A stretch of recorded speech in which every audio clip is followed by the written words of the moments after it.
Hey, what's up, guys? It's Luke Beller. So I wanted to touch on the news that just came out in the past couple hours. It was reported from Rob Demovsky at ESPN that Aaron Rodgers was not at Green Bay Packers OTAs, which maybe is making some people a little bit concerned considering he has been at OTAs in the recent past. But I think there is more to it than just his situation. It has to do more with lots of other teams who are sort of negotiating when it comes to OTAs. Some other teams' players aren't showing up for certain reasons. So I think it's more than just, Aaron Rodgers' specific situation. If you guys want to see more Packers news, analysis, all that kind of stuff, make sure you guys subscribe to the channel down below. So taking a look at this article, basically what Rob Demovsky had to say about Aaron Rodgers skipping out on OTAs. I'll read the first little part here. He says, Aaron Rodgers was not among the group of players who reported to Lambeau Field on Monday for the start of organized team activities, a source told ESPN. That came as no surprise to the team, given that Rodgers did not participate in Phase 1, which the Packers held virtually for the previous 4 weeks, or Phase 2, which was held in person last week. So he hasn't gone to the past two phases for basically the past month or so.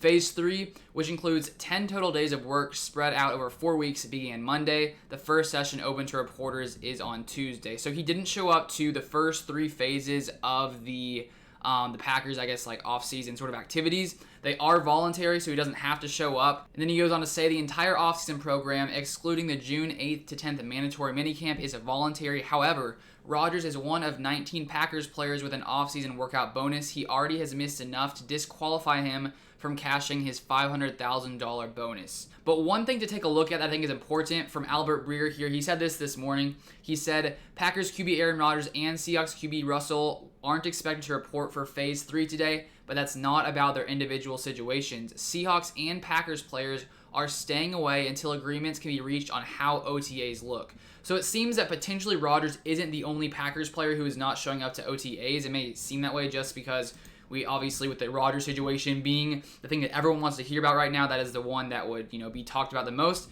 But from Breer, it seems the Packers, as well as a couple other teams, maybe the Seahawks being one of them, some of their players aren't reporting to OTAs at all.